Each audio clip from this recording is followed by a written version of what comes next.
Okay, Assalamualaikum warahmatullahi wabarakatuh. Hari ini saya nak share sikit cara untuk membuat flushing minyak kompresor. Bahan yang saya gunakan adalah gas meter, pressure gas meter ni.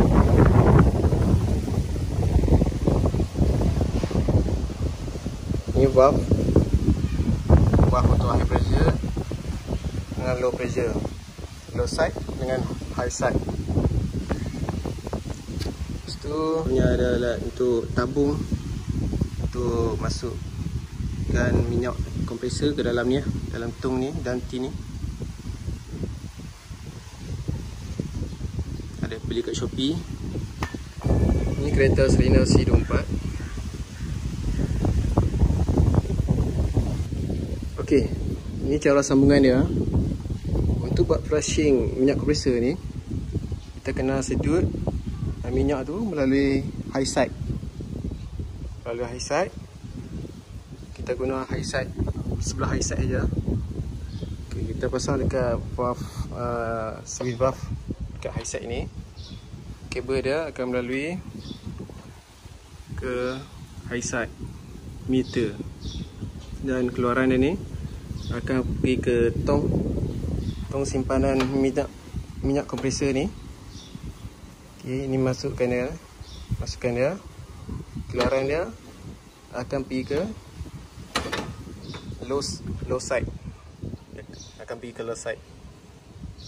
Okay. Lepas tu kita akan run engine untuk sedut minyak. Okay, pastikan punya valve ni kita buka, tekan on-kan dia. Ini pun kita on low side.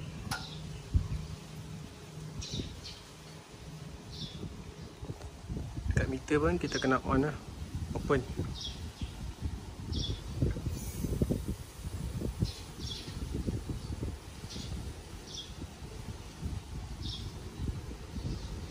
Sini tutup, close. Bahagian ni kita kena on lah, kita kena buka.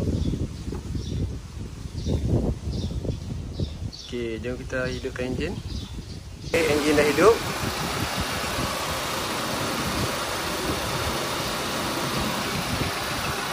Kita boleh nampak tu, ada sedang minyak, dia sedang sedut minyak tu. Minyak sedang masuk dalam tin.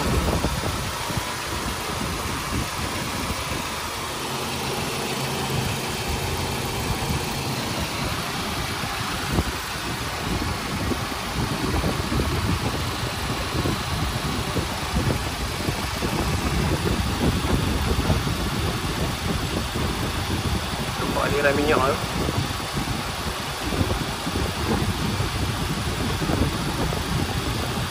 Kita biarkan dia selama 5 minit untuk sedut habis minyak dalam kompresor.